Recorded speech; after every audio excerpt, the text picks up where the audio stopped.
This video is sponsored by Marvel Strikeforce. Hello gamers, I'm the CEO of Gunzilla, the creator of the hit game Off the Grid. When we decided to make this game, we knew gamers liked two things a lot. The first thing being the Battle Royale genre. According to our researchers, Battle Royales are the hottest new thing, and our researchers are ChatGPT. So we knew that a Battle Royale would be a super big hit. And we also heard of this thing called an extraction shooter. Didn't know what that was, but when I asked ChatGPT, they just said we have to extract some stuff. So this is also an extraction shooter. And the second thing that we discovered that gamers really love is cryptocurrency and NFTs. So we thought the best thing that we could do is combine these two worlds together. And our lead developers are so passionate about this game. You should hear about what they have to say about Off the Grid. Yeah, so my team and I have been working on the concept for Off the Grid for a couple years now, and we were really excited when Gunzilla approached us with the funding that we needed to actually get this game kind of,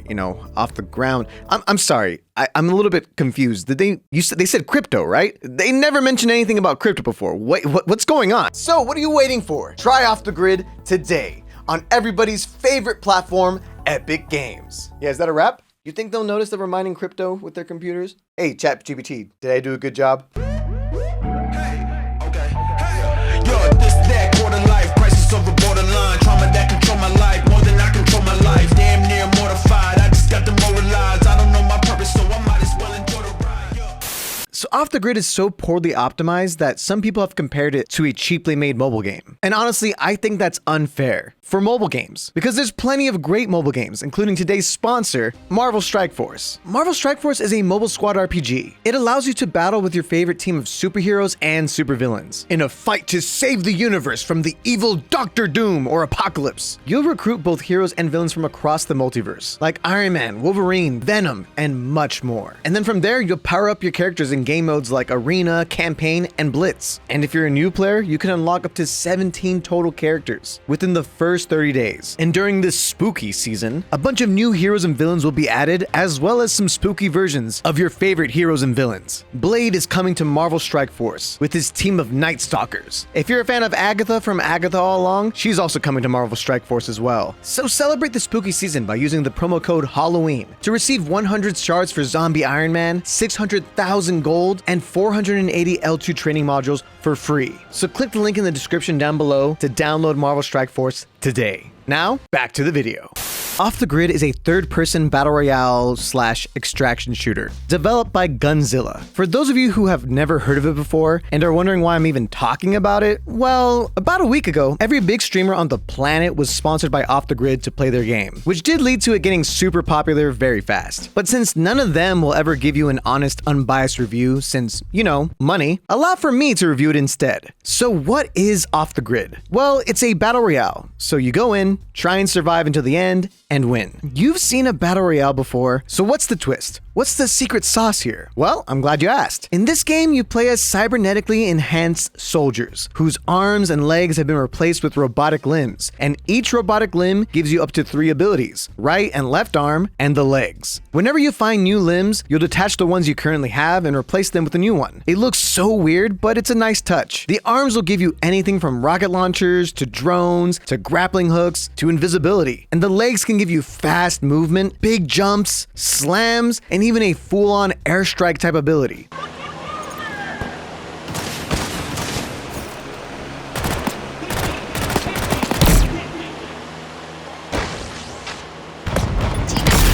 On top of that, every time you're in the air, you can activate jetpacks, which will grant you essentially flight. It's actually pretty fun to control and allows for some cool movement mid-game. It's kind of like Warzone's parachute, but way stronger. Also like Warzone, there is fall damage, so make sure to use the jetpack to land safely, as it can lead to you breaking your robotic legs or just straight up dying. So one of the interesting aspects about this game is that your limbs can be destroyed from being shot at. Thankfully, limbs can be repaired, but usually losing limbs like your legs can mean death. You can still fight without the limbs and replace them when you find others. So it's really the most unique and fascinating aspect of this game. The game is very similar to Warzone in a lot of ways. Okay, so it copied a lot of Warzone's ideas. You can buy back your teammates with money you find. You will passively heal health but need armor plates to heal your armor. There's loadouts and loadout drops. There's missions that will grant you more money or rare items, and some of these missions are goofy, like flying through rings in the air.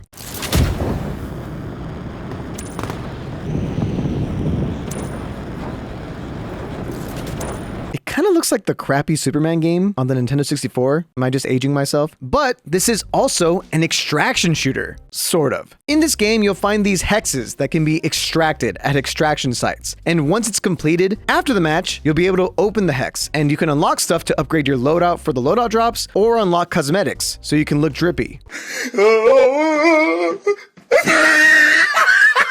It is random, so you don't really have a choice, but that is really the main extraction element, so calling it an extraction shooter is a bit of an exaggeration. Okay, so that's Off the Grid's gameplay in a nutshell. It's basically Robotic Warzone. But now I really need to review it, so let's talk about the... Okay, so the foundation of an insanely original and cool concept of a game is here. The limbs being abilities is actually a genius idea that I really like, and the core movement mechanics are very fast and crazy. It might be a little hard to keep up with, and at the highest level, the movement might be way too overcomplicated, but it's genuinely a fun movement shooter. The gunplay itself feels decent. Sniping people down from across this huge map can feel very satisfying, and stringing multiple kills together is always a great feeling. And in between matches, they have these cool lore tidbits that explain the history behind the cybernetics. I want you to give me as much as you can here. We're gonna flex from here. I think this was a nice little bonus feature that gives the game a lot more atmosphere. Okay, so settle down here because there's a bit of cons to get through. For starters, the announcer. Why, oh why did they make him like this? He's just so obnoxious and annoying. He just says things that I think a 15-year-old would think is edgy, but it just comes off so cringe. You regurgitated cum bubbles. Your safe space is getting smaller every second. Oh, brother, this guy stinks! Thankfully, you can turn him off, so it is at least something you can fully ignore. Then there's the actual optimization. I cannot run this game past 60 frames, and that's with all the settings lowered, so it just looks terrible. And by the way, my computer is a beast. It can run literally every other game at max settings, but this game? Nah. It's so poorly optimized, and it is actually detrimental to the gameplay because it just feels laggy. And it can be hard to keep track of enemies running away, since at a certain distance, things just don't render right. Then you pair that with how lazily this game was put together, and it just feels so cheaply made. The world is full of AI images and AI generated slop. The actual map is just so generic. It just feels like a knockoff of Warzone's map. You can get stuck on grass, like even after trying to fly up, just stuck there. Or sometimes you can't climb out of a window because the game doesn't understand what a window is. I once swapped a weapon on accident, but then the weapon disappeared before my eyes.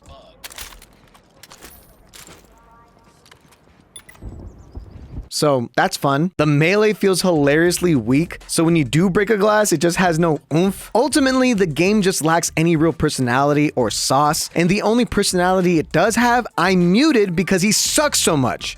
What's up? Gonna be an electronic Armageddon unlike anything you've ever seen. This shit'll fry your brain faster than a stripper's panty. Surely, a game with enough budget to pay all of these streamers, enough money to add Ninja to the game. Looks like a hawk to a LMG. Come here, guys. Oh, that's hard to watch. Surely, they could have made a better game. But then it hits you when you realize that the game itself was never the priority. Because the game is all about the microtransactions, with legitimate pay-to-win mechanics with how you unlock the best loadouts and guns and abilities. I mentioned before that you can get hexes for free by extracting them, but it's ultimately always random. So you can grind for hours and never get that loadout that you want. But you could also just buy those loadouts in the marketplace. You see, this game also introduces us to a new cryptocurrency called Gun. Yes, just Gun. And Gun can be earned by playing, and then you can use it to buy things from other players in a CSGO type marketplace. Except in order to access that marketplace, you need to spend real money to get Off the Grid Pro, a subscription service for this game. Sure, it will get you the battle pass, and some of these cosmetics are sweet, but there's something really fishy about a new game coming out and pushing their own crypto and allowing you to pay for the things in crypto and claiming the items that you're getting are actually NFTs. Like, what are we doing here? It's like it was made by a crypto bro, because it was, because it's a Web3 game, which, if you don't know, is a decentralized alternative to Google and Amazon and all the big tech stuff. If you know about it, you know, and if you don't worry about it. So this begs the question, what if the real reason that this game can't get past 60 frames and is so poorly optimized is because it's secretly using your computer's processing power to farm for crypto? I don't know, but I also wouldn't put it past this game.